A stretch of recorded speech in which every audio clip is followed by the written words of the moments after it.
Hey everyone, in this video, we're going to go ahead and discuss Nano Banana, Gemini's image editing feature, and I'll go through some quick tips and tricks there and show you what you can do with it. So let's get started. So what is Nano Banana? So Nano Banana is the engine that handles high fidelity image generation and editing within Gemini. So you have a couple of different ways that you can get started, and we'll go ahead and look at those now. So one, if you have an image that's already existing and you want to upload that image and you just want to make some quick changes or edits to that image, then all you have to do is just simply click on the plus sign, click upload, and you can go ahead and upload it from your computer, from Drive, wherever you have it. Type in your prompt. You should get back what you're requesting. Two, if you don't have any image and you want to create an image, then you could just simply click on create image. And instead of it saying enter a prompt for Gemini, it's going to say describe your image. And you just go ahead and describe your image. And then again, you hit enter and it's going to go ahead and generate your request. So it's pretty good. Some of the top features of Nano Banana: conversational editing. You have accurate text rendering, multi-image fusion, search grounding, and then you also have style transfer as well. And I'll touch on these very briefly so you can see kind of a glimpse of what each one of those look like. Conversational editing. So thankfully, you don't have to be a Photoshop pro in here. You can just actually enter your prompt, put your original photo in there, and it'll go ahead and do exactly what you want it to do. So my example here, I said, take this classroom photo and I want you to add blue to the walls and I want you to put books on the desk. And that's exactly what it did. So pretty simple, straightforward there. All right. Next, we have accurate text rendering. So it can actually write clear, legible text inside of images. So it's perfect for creating custom classroom posters, event flyers, or labels. I kind of wanted to spice it up a little bit. So I took the same photo and I said, hey, write this specific text on the chalkboard. And it did it. So pretty good. So you definitely have a lot of options in there where you can go ahead and take stuff and add wording to it. So that's pretty cool.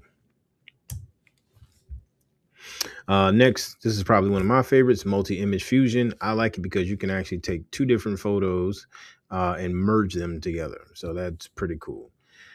So over here on the left, I have a photo, just a plain room with a desk and a chair, some stuff on the desk. And then I have a photo of a gentleman who's barely smiling, can't see the rest of his body.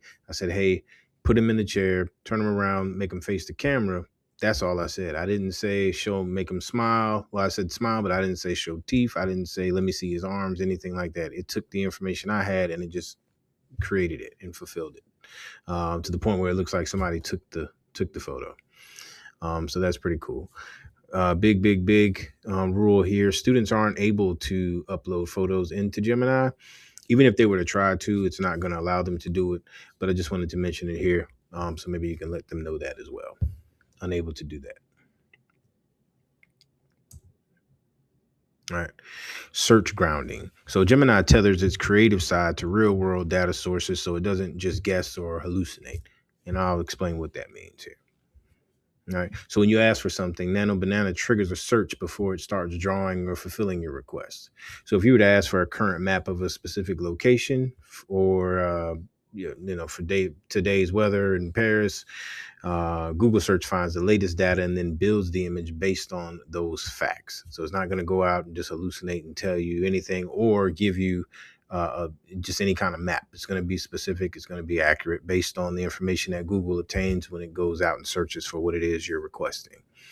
Geospatial grounding kind of ties in with the first thing I just said with Google Maps integration. Nano Banana can see the world through Google Maps data.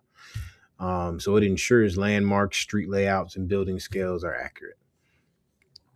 Documentation data grounding. This is similar to Notebook LM because in Notebook LM, if you recall, you can take all your sources and upload them.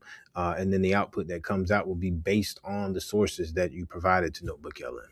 Kind of the same concept here. You can upload your PDFs, your sheets, your docs, and Gemini will use those specific documents as its only source of data to create your requested visual. So pretty cool. All right. Now, there is something that you can do to help Gemini with the process, and that's add trigger words to be able to get the response that you're looking for. So an example would be based on the latest data from, you You can add your trigger word in there. That data can be from something that you upload, or it can be from an outside source based on the latest data from Fox News or Google or wherever. What does this do, or what does this mean? Using today's weather, give me an infographic of the next 5 days of weather here in Tampa. Or according to the attached PDF, what's our biggest source of revenue for our athletic department or whatever. As long as there's a source that you can connect to that, it can give you a grounded answer. And that's how you would trigger a grounded response. So just keep that in mind. All right. Then our last one here, we have our style transfer, which also is another one of my favorites because I took a photo that was completely different as far as time of day, a couple of different things that I added, and I requested, and I said, hey, turn this photo into nighttime, turn on some of the lights within the building, add a parking lot light, and make sure that there's moonlight. And that's exactly what it did. So same photo, same everything, and it did exactly what I wanted it to do. So that's pretty cool. So those are some of the options that you have when it comes to really getting creative and creating a sense of an entire theme. You just basically change the whole theme of a photo. But again, I always say, like, just go in, play with it. You're not really going to get comfortable with it until you get comfortable with it, and just go in and kind of play around with it. It's a pretty cool feature to use, especially in a K through 12 environment, because you can do a lot of creative things with a lot of stuff you already have. And if you don't have anything, then you can just generate stuff that you want. So definitely take a look at it. Just as a reminder, be sure to never share any personal information with Gemini, even though our data is protected under the education account. Please don't do that, and you should be good to go.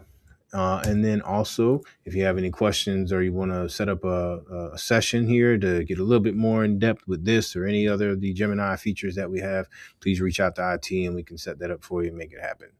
All right, till next time, you guys take care.